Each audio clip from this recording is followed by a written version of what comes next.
Tong Shui Min Hao, students hello. Welcome to Yang Style Tai Chi. My name is Clyde Berry and I'm a certified teacher of Yang Style Tai Chi.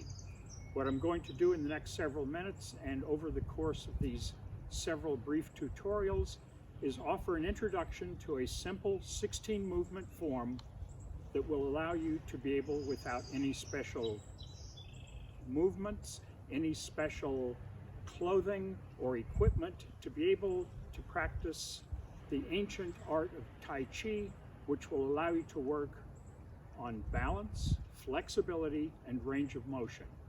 And if it's good enough for professional athletes, it's always a good idea for us to start with getting loosened up a little bit beforehand. To do this, we start with our feet shoulder width apart. Lift the head.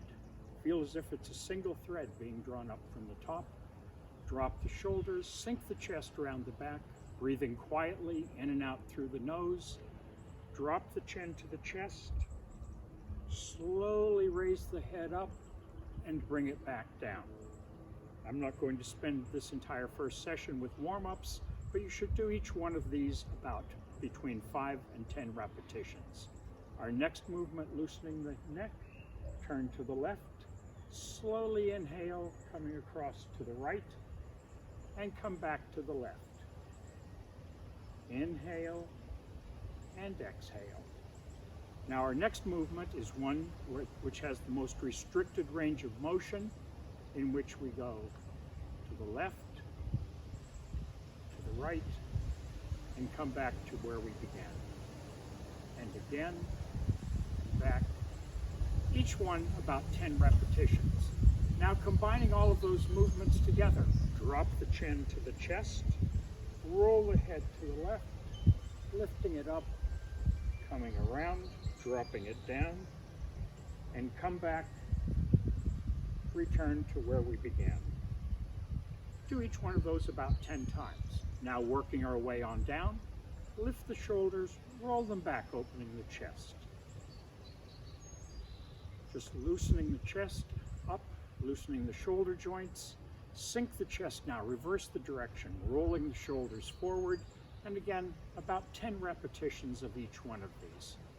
Now moving on down the body, this next one is a movement that we will see frequently within the form, and what we're looking to do is the motion will be a rotation on the lumbar vertebrae. So holding the feet a little bit wider than shoulder width so that we don't move the legs, just slowly turn to the left and come across to the right and back to the left, just moving comfortably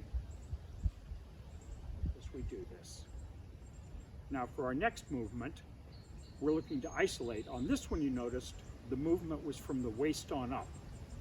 This next one, the movement, we want to keep our torso and head immobile and put the hands on the hips. Those of you of a certain age may remember the hula hoop craze. It was just so wonderful that a man took about 2 cents worth of plastics and became a millionaire. But we go through and we roll the hips, loosening up that nice ball and socket joint here in the hips. Next movement, we come down and we just flex the knees. We don't do deep knee bends.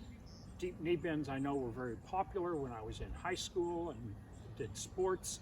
I am convinced that deep knee bends are the orthopedic surgeon's best friend. I personally don't want to pay for his kid's first year at an Ivy League school or his condo wherever.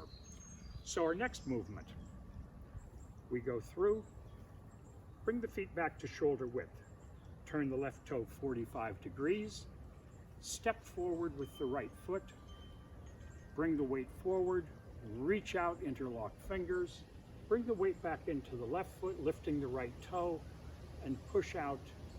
Hold the head up, breathe quietly in and out through the nose. Open the hands, come forward, weight comes back, draw the right foot back, turn the toe 45 degrees, stepping forward, step empty, heel, ball, toe, knee, reach forward, interlock fingers, weight comes back, push out. Breathe in, Breathe out, relax. Open the hands, weight comes forward, weight comes back, come back. Feet parallel, turn the left toe 45 degrees, step forward, lift the toe. Now trace the outline of the foot. We touch the outside, touching the toe, slightly lifting the heel, touch the inside, touch the heel, lifting the toe, and make a circle. The point of this is that we're loosening up the ankle, and as you see, we've loosened up most of the major joints from our neck all the way down to our ankles. Bring the right foot back, turn right toe 45 degrees, step forward, bring the weight back into the right foot, lifting the toe, and go heel, ball, toe, circling the ankle. Okay, hopefully we're loosened up a little bit. So enough of this jibber jabber, let's do some Tai Chi. The opening movement, we begin from the ready posture with our feet together, lifting the head, the hands comfortably at the side, lifting the left foot, heel, ball, toe, step to shoulder width, toe, ball, heel, sink the chest, the hands come in front, and we just slowly raise the hands to shoulder height. And as we push down, keeping the fingers pointing forward, tiny bend at the knees just to relax the legs so that the fingertips come down and point to the ground.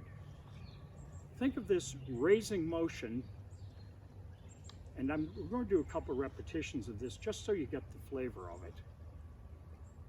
Tide comes in, tide goes out. Tide comes in, tide goes out. Tide comes in, tide goes out. We only do that once, but I want to have you do a couple of repetitions to get comfortable with the movement. The next movement is my favorite move in all of the Tai Chi movements, and it's called wave hands like clouds. And this particular movement, I am convinced, is the reason why every magician should study Tai Chi, because there's a great deal of misdirection here. So after we've gone through, raise hands, hands come down. Remember the way I said that we'll encounter that turning at the waist? Just turn to the torso to the left as much as you're comfortable. Then bend the right arm at the elbow, bringing it up, keeping the hand out in front of you, keeping the fingertips below eye level. When you turn as far as you can to the right, begin straightening the right arm, bending the left, rotating the shoulder, lift the left foot and just step a little bit wider. And when we've turned as far as we can to the left, straighten the left arm, bend the right, pivot on the hip. And as we come back to the right, extend the right hand, fingertips touching the thumb. This is called crane hand.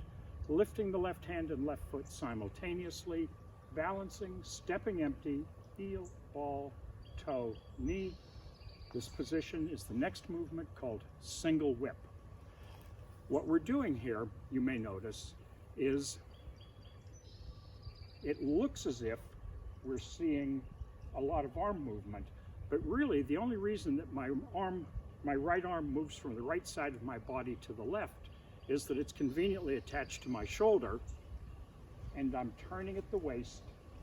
Now I actually have arm movement. Now the left arm comes across, I straighten the right arm, and as the arms are out here to the side, they provide the counterbalance for me to lift my left foot and step just about shoulder width. Coming back across, as I straighten the left arm, I bend the right, and this provides the counterbalance for me to turn at the waist, bring the right hand up, extend across, crane hand, and as the left hand rises, the left foot rises, turning my torso, stepping out, single whip. When I'm in the single whip, Those of you who are old enough to remember the Zorro movies, no, we're not fencing. It's not a movement like this. We are maintaining actually the weight equally distributed in each foot, and a slight lean at this area where the legs join the torso, the area the Chinese call the quad. And we're reaching out, extending, there's this stretching, reaching out movement, lifting the head, fingertips reaching out, and the fingertips of the left hand are slightly below eye level, and we have a slight lean in. So we've gone through with the first two movements: raise hands, wave hands like clouds,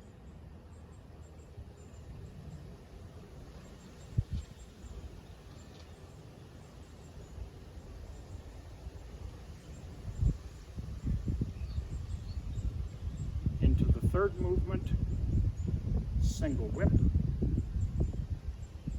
and the next movement, very, very tiny movement again, bring the weight forward into the ball of the left foot, and just a little pivot coming in, hands remaining wide, arms reaching out, fist under elbow.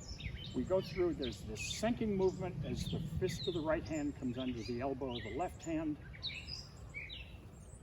You may notice at this point what we're doing here is that we get these combinations of compression and expansion, compression and expansion.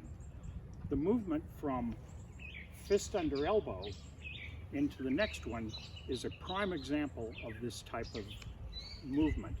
The physiological explanation, here's a great phrase to use if you're ever in a boring party and want to totally get away from the conversation. This is called proprioceptive neuromuscular facilitation. And basically it means compression and expansion, compression and expansion.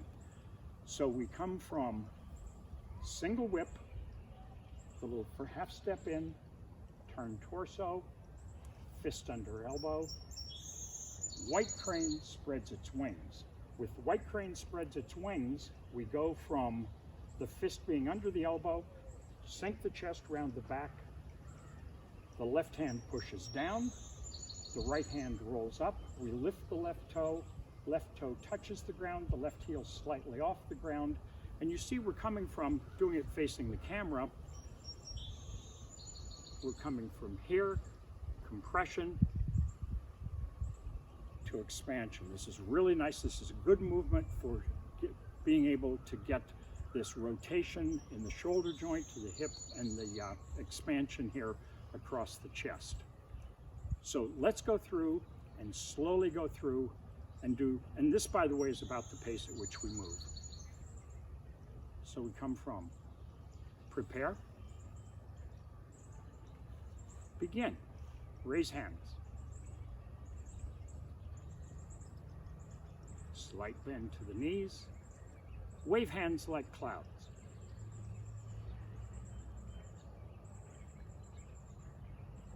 Nice, big, round, open movements.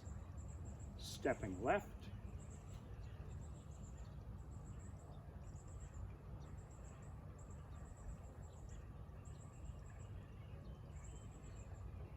Single whip.